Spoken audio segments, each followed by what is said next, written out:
Hola Dafne Saldaña, soy Belén Castellanos y bueno, en estos vídeos que estamos haciendo para la UNED, tratando de cambiar el formato de la filosofía a una cosa un poco más dialogal y más casual, vamos a hablar un poco de temas ligados con la arquitectura, con la filosofía y la política en la arquitectura y especialmente con la filosofía de género, que es en lo que Dafne es especialista y en lo que además trabaja en Barcelona desde hace ya bastante tiempo.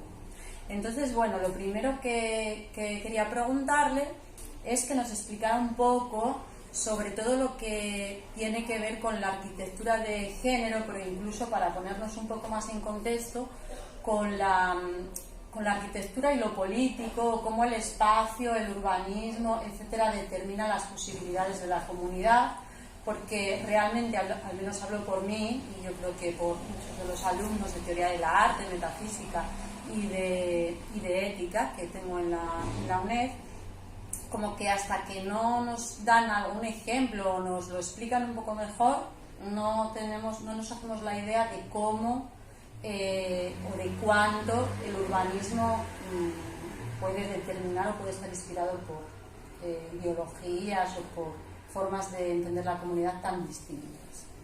Entonces, en primer lugar, que nos hables, que nos presentes un poco todo eso. Bueno, yo, así como idea general ya de partida, es como que la neutralidad no existe, ¿no? Entonces, siempre pues todo está atravesado por las subjetividades y las personas que se han encargado de pensar, de gestionar las ciudades, de construirlas, pues lo hacen desde un punto de vista, ¿no? Que es político, social, de género y atravesado por sus identidades también, ¿no? Y sus ideologías.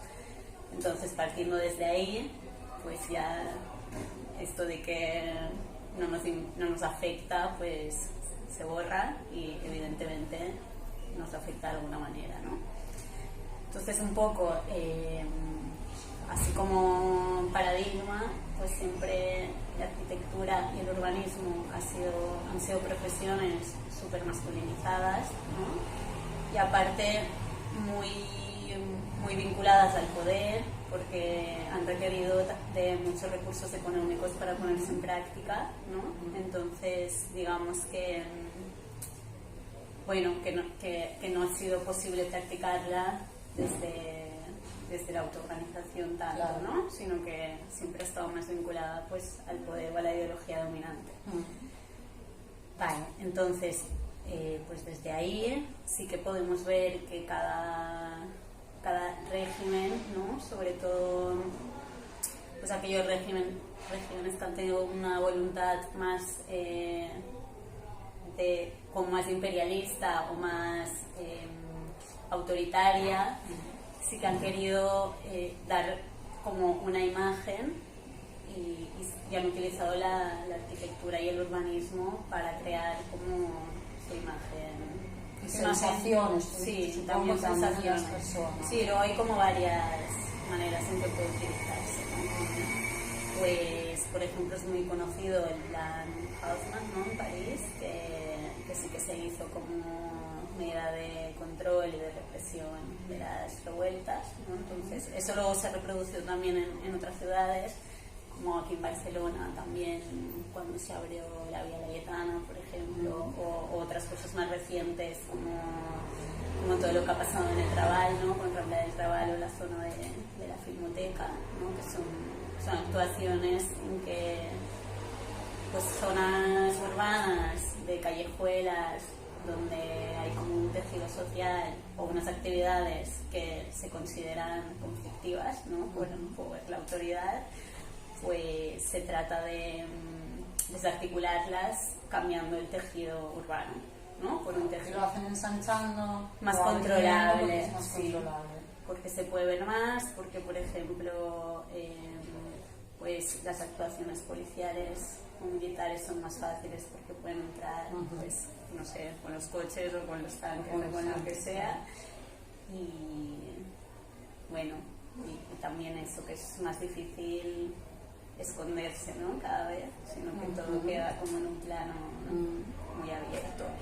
luego también con esto puede generar contradicciones con algunos puntos del urbanismo con perspectiva de género o del urbanismo feminista, y que también valdría la pena que podría tener para la mujer algunas... Sí, pero que para mí también vale la pena como aclarar esto, porque muchas veces se pone mucho énfasis que el urbanismo con perspectiva de género es poner iluminación y hacer espacios en rincones, y es una simplificación que luego también juega en contra de...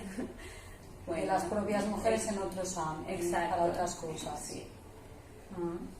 Vale, pues espera que voy a aprovechar, da igual que lo oigan, para estar en mano, porque está un poco de ruido.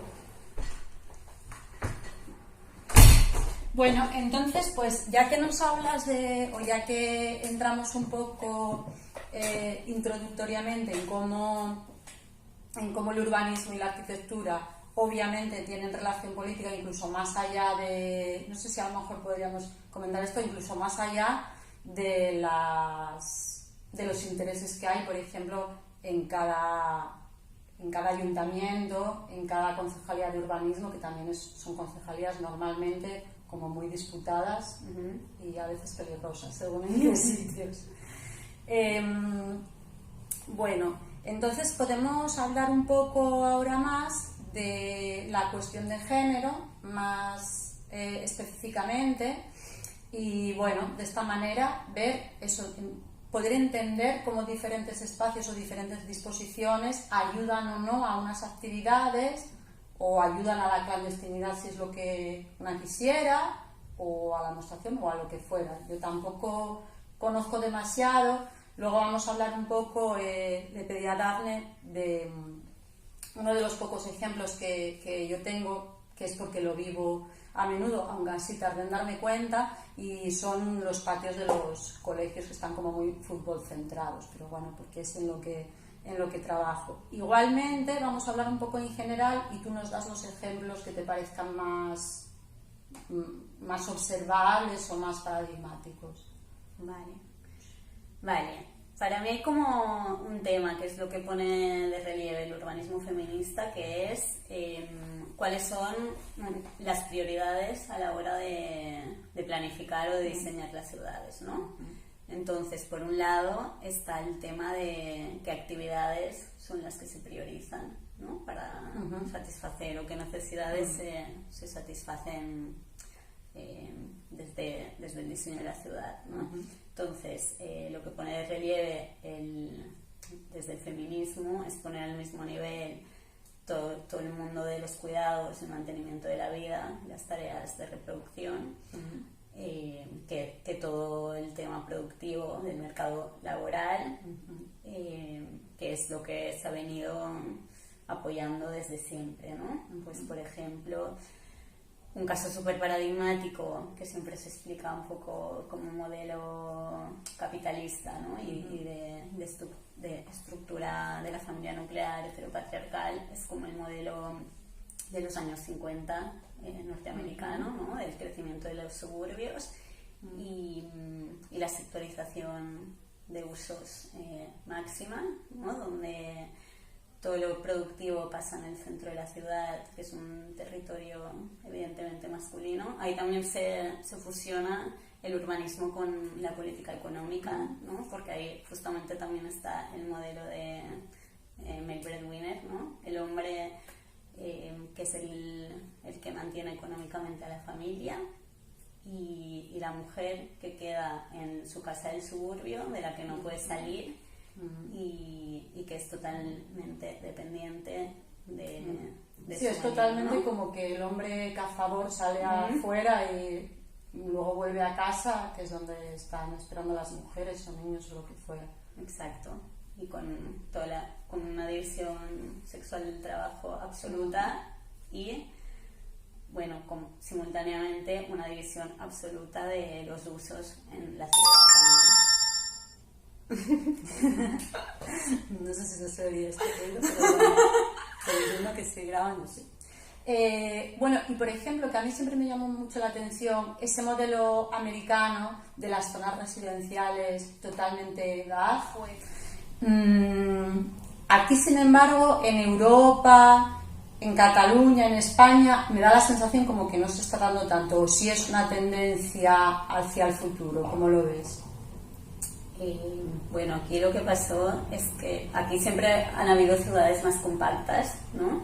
Entonces, en ese sentido, a veces sí que nos pasa que tenemos que la segregación va por clases sociales en barrios, pero bueno, no ha habido este modelo tan fuerte de sectorización de usos, aunque hay algunas zonas de la ciudad donde sí ha pasado, ¿no? Sobre todo en los polígonos residenciales también, ¿no? Durante la dictadura franquista, por ejemplo, que sí que crearon una doble exclusión por género y por clase social, ¿no? Y que quedaban totalmente fuera de la ciudad y desvinculados de cualquier tipo de vida comunitaria, dificultaban mucho el acceso al mercado laboral también, y sobre todo que todos los miembros de la familia pudieran acceder al mercado laboral por las grandes distancias, ¿no? Sí, yo de eso, además de eso hablaba en algo parcialmente, porque no se centraba solo en la organización de la ciudad,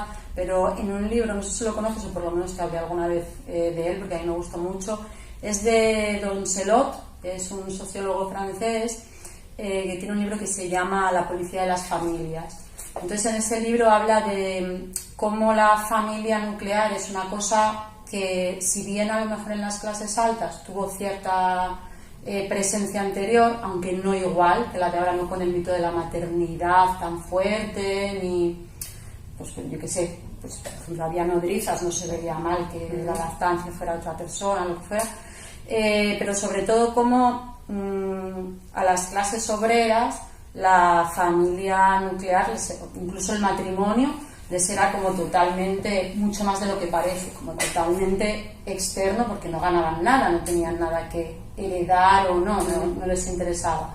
Entonces, como en este libro de Doncelot se trata como en el siglo XIX se empieza a integrar a las clases obreras dentro del modelo familiar nuclear que no existía para ellos.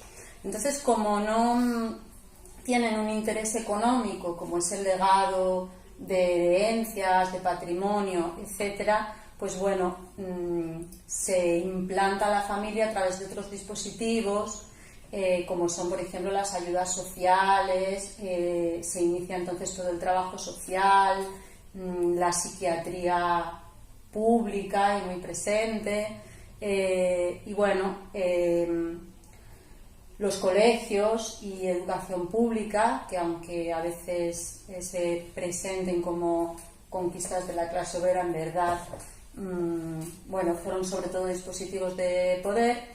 Y entonces, desde todas esas ayudas o servicios sociales, se hace como una especie de chantaje emocional a través del cual puedes acceder a determinados servicios básicos en instituciones como los colegios o la medicina, que al mismo tiempo son como una fiscalización de la vida y de la moralidad y del entorno de los niños. Entonces,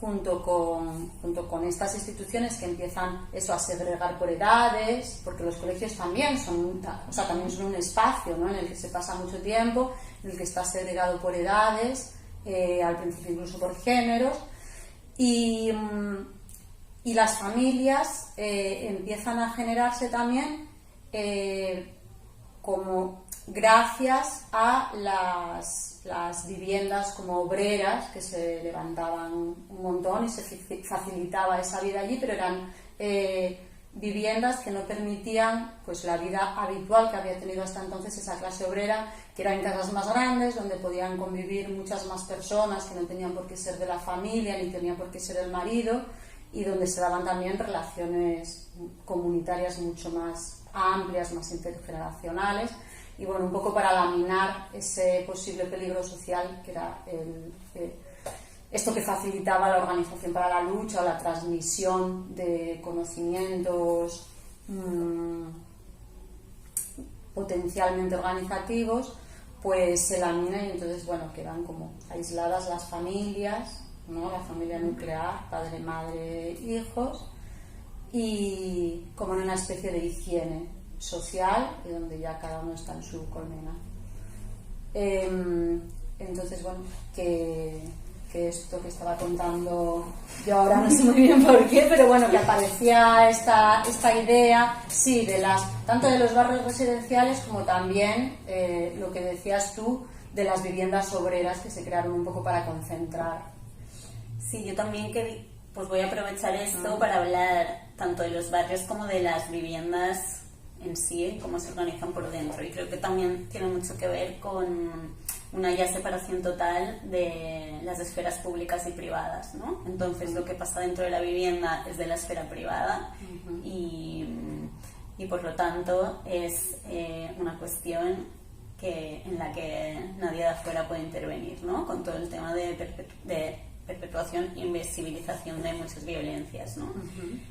Esto por un lado, y también es curiosa como la estructura que a día de hoy pues seguimos teniendo en la mayoría de viviendas, que bueno, que si pensamos pues tienen como algunas estancias que son las principales y que unas como el salón comedor, pero separado de la cocina, evidentemente, que es como el espacio, uno de los espacios más pequeños y oscuros de la casa, casi nunca las ventanas de la cocina casi nunca dan a la calle, dan un patio de atrás, sí. Para que no se, ¿no? Bueno, se evita como este contacto con el espacio, digamos, público o con la calle, y en cambio el salón, que es como el espacio de las visitas también, ¿no? El espacio de recibir, el espacio donde mostrar el estatus social de la familia, un poco, ¿no? También. Luego tenemos como que las habitaciones de dormir son también jerárquicas, ¿no? Donde actualmente pues ya hay muchos modelos distintos de familias o de convivencia. Pues yo, por ejemplo, vivo con varias personas con las cuales no tengo relación de parentesco, y hay mucha gente que vive así, ¿no? Y es muy loco que los pisos y las viviendas sean teniendo la habitación de matrimonio, ¿no? Que es como la habitación grande, muchas veces pues vinculada también a un baño privado, y luego una o dos habitaciones más pequeñas que son como para les hijes, supuestamente para les hijes, que porque tienen que tener habitaciones peores, ¿no? Que los padres, ¿no? Sí, es totalmente jerárquico porque, claro. Y bueno, y eso que tampoco están pensadas para que varias personas adultas sin relación afectiva, sexual, estén conviviendo en una misma vivienda, ¿no? Claro, porque no son simétricas ni mucho menos. Y sí, además lo que decías de la cocina, que normalmente da patio de luces, a diferencia del salón, incluso en las habitaciones, es como que el trabajo tradicionalmente femenino que se produce tanto en la cocina como en las habitaciones de dormir, tanto por el cuidado de los niños como por el posible trabajo sexual encubierto, etcétera, no son lugares como de visitas o de atención a las visitas, sino que eso se reserva al salón, que es más bien el sitio donde está el hombre y bueno, y a veces se reúnen, ¿no? Sí, a veces se reúnen allí. Bueno, pues entonces tenemos las viviendas, y sobre todo en relación a ese principio de familia nuclear jerarquizada. En ese sentido todo el mundo fue niño en algún momento, entonces incluso las clases más altas vivieron una opresión, o sea, fueron la parte oprimida en algún momento. O sea que es súper universal la clase oprimida, porque entra incluso hasta ahí. Y luego, bueno, por otra parte quedarían los espacios, se configura así los espacios internos, que dificultan otro tipo de convivencias, aunque se quieran hacer, y aunque bueno, los sujetos implicados quieran vivir de otra manera, que no esté ligada al sexo, a la relación sexual o al parentesco, pero bueno, ya las habitaciones no están, o las casas normalmente no están aclimatadas o preparadas para recibir este otro tipo de convivencias. Bueno, y luego las partes de fuera, donde se da la vida pública, también cuáles serían los espacios donde más fácilmente podemos ver bien una jerarquización o bien una invisibilización no querida de mujeres o niñas, o bien una hiperexposición no querida también. Vale. No sé por dónde empezar de esto, porque de aquí un caso muy paradigmático es, por ejemplo, el tema de los patios escolares. Como, para mí es como un espacio público. Vale, hablamos de ese, que además es el que yo más y tengo. Si no, podemos hablar también del espacio público. En el espacio público hay miles de factores. Bueno, empezamos por el que quieras. Bueno, vamos al espacio público y luego vamos al patio, ¿no? Venga. A ver, es que me cuesta poner como ejemplos concretos, pero porque se mezclan varias cosas. Tenemos como todo el tema de la sexualización de los cuerpos de las mujeres, ¿no? Por eso eso ya es un tema que un cuerpo de mujer o un cuerpo disidente en un espacio público está como muy condicionado y muy expuesto, dependiendo de en qué lugar está, a qué hora o cómo se muestra, ¿no? Y eso con un cuerpo masculino hegemónico no ocurre, ¿no? Por ejemplo, pues todo el tema de cambiar tu recorrido para volver a casa por la noche porque no quieres pasar por una calle que está oscura, o porque no quieres pasar por delante de el bar X porque no sé qué, ¿no? O porque no quieres cruzar por un parque porque no va a haber nadie y sientes como una amenaza muchas veces que no porque vaya a pasar real. Exacto, no porque vaya a pasar algo concreto, pero sí por otras experiencias, ¿no? O tuyas previas o de otras personas en las cuales... Bueno, incluso porque también los telediarios y la televisión enfocan mucho las noticias a determinados crímenes aberrantes hacia mujeres, un poco con el fin, parece, de atemorizarlas, ¿no? Y realmente eso pasa un poco a nuestros cuerpos, esos miedos. Sí, también, bueno, hay como esta revictimización, ¿no? En la cual, pues parece que seamos las mujeres las que tenemos que cuidarnos o dejar de exponernos en lugar de reeducar a los hombres, ¿no? Bueno, esto es como un factor, ¿no? Que sí que de aquí a lo mejor se vincula al urbanismo más, el más visible o del que más ha hablado desde la perspectiva de género, que es el tema de seguridad, pues que a lo mejor sí que pasaría por una mejor iluminación o evitar pues ciertas discontinuidades urbanas que dejan espacios desconectados de su entorno y donde te va a ser muy difícil pedir ayuda, ¿no? En un caso de emergencia. Creo que más es eso, ¿no? Sí. Y bueno, ¿y qué más? Luego está todo el tema también de los cuidados, ¿no? O de la vida comunitaria, o de cómo nos relacionamos personas de diferentes edades o de diferentes contextos en el espacio comunitario. Pues ahora parece que la cosa está empezando a cambiar un poco de paradigma otra vez, pero sí que hubo unos años, sobre todo cuando yo estaba estudiando la carrera, donde había mucho la moda de las plazas duras y minimalistas, casi sin mobiliario, sin árboles, sin nada, ¿no? Sí, como para hacer horribles. Es que son como para sacar una foto, pero además es como totalmente la arquitectura del control, porque en ese espacio no puede pasar nada, porque no hay estructura para que nada pase, ¿no? Entonces, bueno, son espacios de circulación para llegar de un punto a otro y para ser hiperproductivas, ¿no? Y en cambio no son espacios para el encuentro ni para para de alguna manera apropiarnos, ¿no? De las calles. Sí, que no invitan ni a sentarnos Exacto. allí, ni a estar en un trozo de prado o de césped, ni a que los niños jueguen, ni a nada. Y luego en cambio aparecen como estos espacios vallados, ¿no?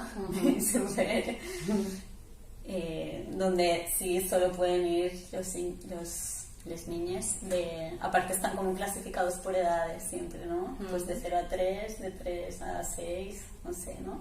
Y como valladitos donde se pueden estar ahí. Además, ¿no te parece que esa segregación por edad de la que hablaba, aparte yo estoy ahí como muy sensibilizada con eso ahora, porque me parece una crítica importante que la escuela pública debería asumir, ¿no? Por cuestiones también de tipo pedagógico, en las que parece ser que, bueno, la segregación por edades más bien retrasa algunas posibilidades de conocimiento y de aprendizaje más espontáneo, pero ¿no te parece que también la segregación por edades tiene un efecto en la segregación por género? Porque al fin y al cabo, bueno, por lo menos en el modelo en el que es la mujer la que se encarga más del cuidado de los niños, sobre todo de los niños más pequeños, de alguna manera tiene que ver como que parece que donde vayan a ir, que si hay un parquecito para niños de 3 años, pues entonces van a ir las mujeres, o si no, da igual, las niñeras, que por lo general son también mujeres extranjeras en determinado estado de vulnerabilidad, ¿no? Y que en todo caso a lo mejor los adolescentes más mayores a lo mejor sí pueden ir con sus padres. Bueno, no sé si te parece que la segregación por edades tenga que ver también con la cuestión de género. Bueno, a mí se me ha venido aquí como un paralelismo que no sé si tiene que ver, ¿no? Pero que es como una sofisticación que pareciera, es como una medida como de higiene, ¿no? Que aunque pareciera que todo está más clasificado y que va a facilitar algo, pues en realidad lo que está haciendo es complejizar como los trabajos de cuidado, que fue un poco lo que pasó cuando los suburbios norteamericanos, que justamente fue como el boom de los electrodomésticos, donde parecía que pues todo el trabajo doméstico que hacían las mujeres una máquina. Y fue al revés, fue cuando fue la época histórica donde las mujeres más horas al día le estaban dedicando al cuidado de la casa, ¿no? Entonces, bueno, son como engaños. Sí, incluso se refuerza el aislamiento, ¿no? Porque es diferente la lavandería o ir a lavar a un sitio fuera que hacerlo con la máquina en casa. Exacto. Bueno. Sí. ¿Y qué más te iba a preguntar yo? A ver, esto en los espacios públicos y ahora en diferentes edificios, sobre todo en los que son obligatorios. Por ejemplo, están los colegios y los patios, y luego podemos mirar también a lo mejor algunas instituciones sanitarias, no sé. O de cualquier otro tipo. Bueno, quiero decir que por no entrar a lo mejor en lugares que no son del todo necesarios, y bueno, que si no te van, pues no vas por no hablar, yo que sé, de una iglesia o de una cosa así que ya no tenemos por qué transitarlo si no queremos, pero bueno, se puede hablar también. Entonces, tratamos el tema de los colegios. Bueno, pues yo aquí explico lo que iba a decir al principio, que es que bueno, incluso trabajando como profesora desde hace ya 15 años, fue muy reciente, como igual además fue un poco al conocerte a ti, hablando un poco de lo de la arquitectura de género, que a mí como que pensaba, bueno, ¿y cómo es esto? Y entonces empecé a fijarme, por ejemplo, en mi instituto. Si bien no son todos así, la mayoría de los institutos de una época, para mí que es como de los 70 o así, es como un poco futurista, o sea, por fuera mola en ese aspecto, pero es de los que claramente tienen 2 canchas como fútbol, baloncesto, aparte es de cemento, ni siquiera es de césped, y entonces bueno, que sea un poco más acogedor para cambiar la actividad y hacer otras cosas. Y luego, lo demás se reduce a un aportalamiento que rodea esas dos canchas que ocupan todo, prácticamente todo el lugar de recreo. Entonces, efectivamente yo pensé, bueno, ¿cuánta gente de los 1000 alumnos que hay en mi instituto, 1000, de los cuales solo pueden salir afuera los mayores de 18, o sea, los menos, y tienen que quedarse dentro en el patio usando esas instalaciones los demás? Entonces, yo calculo cada 2 canchas que juegan al fútbol o a baloncesto, que suele ser más al fútbol, 22 en cada una, si no me equivoco. Bueno, es lo que puede ser. Bueno, ¿cuántos ves? Más o menos, eso, sí. No más, eso desde luego no más. O sea, 40 personas. Claro. Y luego, o sea, de 40 a 1000 personas que hay, tienen que estar como así alrededor y aparte obligadas un poco a ver el espectáculo central, porque es como que alrededor tienes que estar mirando. Sí, mirando, por lo menos te obliga a estar enfocando hacia allí, porque encima los bancos que hay están todos enfocando hacia el centro. Entonces un poco es como que se da por hecho que merece la pena, o que se merecen que quienes juegan a fútbol o a baloncesto puedan tener esa amplitud, hacer la actividad que quieran, y que el resto de la gente tiene que arremolinarse y mirar hacia allí. No solo las chicas, también los chicos que no juegan a fútbol o a baloncesto, que no juegan bien, o que no juegan bien, o que no están en los grupos, claro, con lo cual también se refuerza un poco o puede reforzarse una jerarquía que tenga que ver con la popularidad. Bueno, no lo veo tanto, el tema del fútbol con la popularidad no lo veo tanto como en las series americanas, por ejemplo, pero bueno, desde luego el espacio sí que está creado o parece creado con esa intención. Totalmente. Y entonces, bueno, sí que es injusto, y un poco que si te paras a observarlo dices, bueno, ¿y cómo es que no me había fijado antes? Si lo tenemos súper normalizado, ¿no? Muy normalizado. Y es muy fuerte.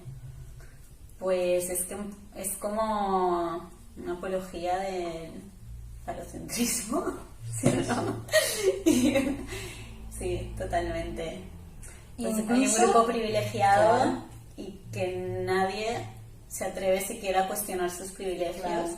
Cada vez que se pone sobre la mesa este tema, se crean debates incluso entre el profesorado, sí, como que crea un gran conflicto cuestionar esos privilegios. Sí, porque incluso en algunos centros, a ver, porque en muchos hay alguien que lo plantea, pero en muchos centros es como que si planteas eso estás contra el deporte, por ejemplo, por tanto contra un modo de vida sano.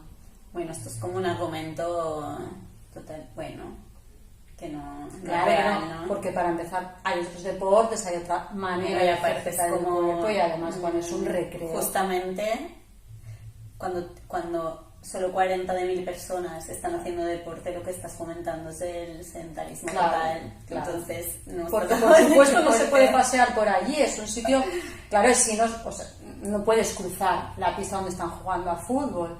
Entonces también es segregación de género, pero bueno, lo que decimos... Por edad también, porque son por la edad, los chicos más mayores generalmente los que están ocupando. Claro, porque los que son niños todavía, antes en el instituto, aquí por lo menos, en el Estado español, mi época empezabas a los 14, pero es que ahora es a los 12 años. Entonces hay niños que no crecieron todavía.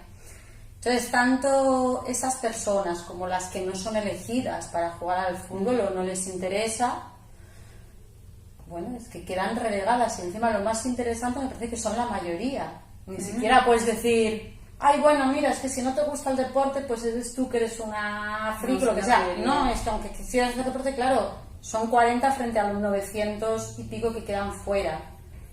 Pues hay una gran desenfoque de la realidad, porque creo que la mayoría de profes no se dan cuenta de que son la mayoría. No se piensan que el deporte, la Unos actividad jóvenes, preferida sí, claro, de todo el alumnado sí, es el fútbol. sí. Y realmente no encaja con la Luego se realidad. crea también una espectacularización, ya porque un poco, bueno, que se nos haga un poco del tema, pero dentro de los deportes también hay un futbolcentrismo, porque no se financian de la misma manera otros deportes, ¿no?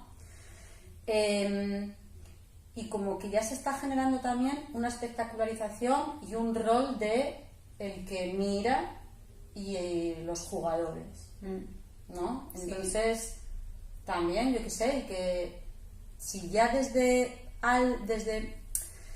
ese recreo que forma parte del horario de todo el mundo se genera esto, pues entonces, bueno, me parece bastante normal que luego las horas que son extraescolares, donde hay algunos chicos que juegan a fútbol y donde muchos de los chicos se quejan justamente de que muchos padres de jugadores están como súper locos, que hay mucha violencia desde el fútbol de niños. Que esto no lo cuentan ellos, ¿eh? Entonces, las familias. Las familias, sí, los padres. Bueno, los padres. Como que los padres pueden llegar hasta a pegarse por el fútbol de los hijos. Sí, por el fútbol de los hijos. Y lo critican los propios hijos, que a veces les da vergüenza ajena, o por lo menos hasta una edad les da vergüenza ajena.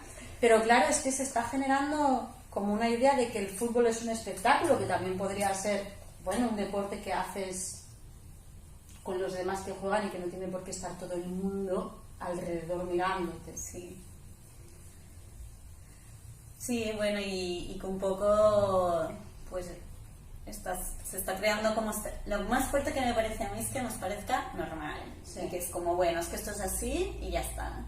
Y entonces, pues luego de que nos sorprende de que, no sé, de que las mujeres no participemos en la vida política, en la vida asociativa, de que en el espacio público tengamos como menos acceso o nos dé como cosa, ¿no? Que nos sintamos relegadas o subestimadas. Pues estamos educadas así, ¿no? Porque luego también a esto hay que contestar, porque alguna persona con la que comenté esto me dijo, bueno, pero es que en realidad lo feminista no es que las mujeres jugaran también al fútbol.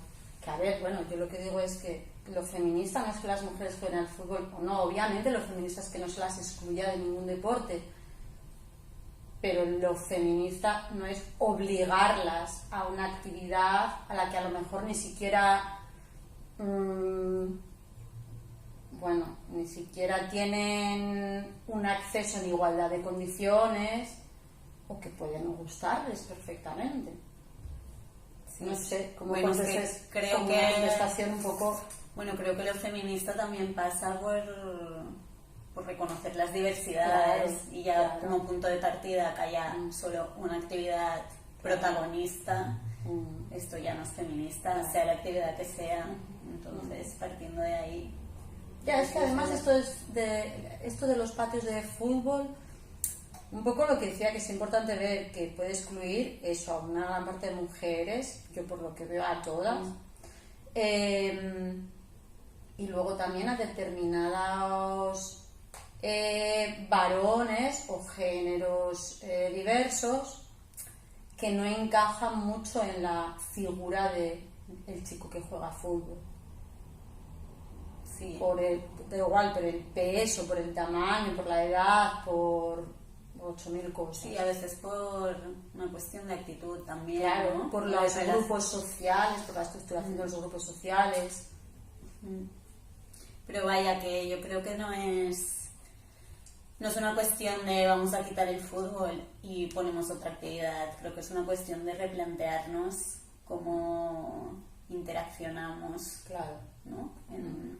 Aparte el patio justamente como que es un espacio donde no se interviene tanto, ¿no? A nivel pedagógico, porque es como, bueno... Es el recreo, sí, únicamente se mira o hay algún profesor de guardia para ver, bueno, que no haya peleas, caídas o que alguien... Pero nada más. Pero que se hace como muy fácil, como una réplica de una sociedad real, sí, ¿no? Sí. Y es muy bestia que sea así, ¿no? Sí.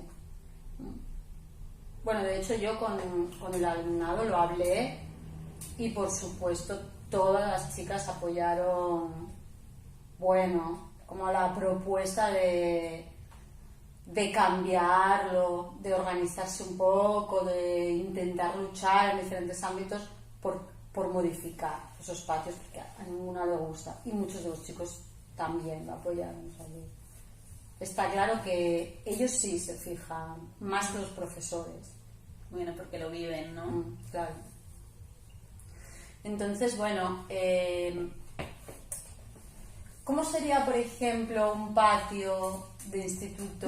¿Cómo se podría plantear de otra manera? Si tuvieras que hacerlo desde el principio, te dejaran modificarlo, ¿cómo lo harías, por ejemplo? ¿Qué pondríamos?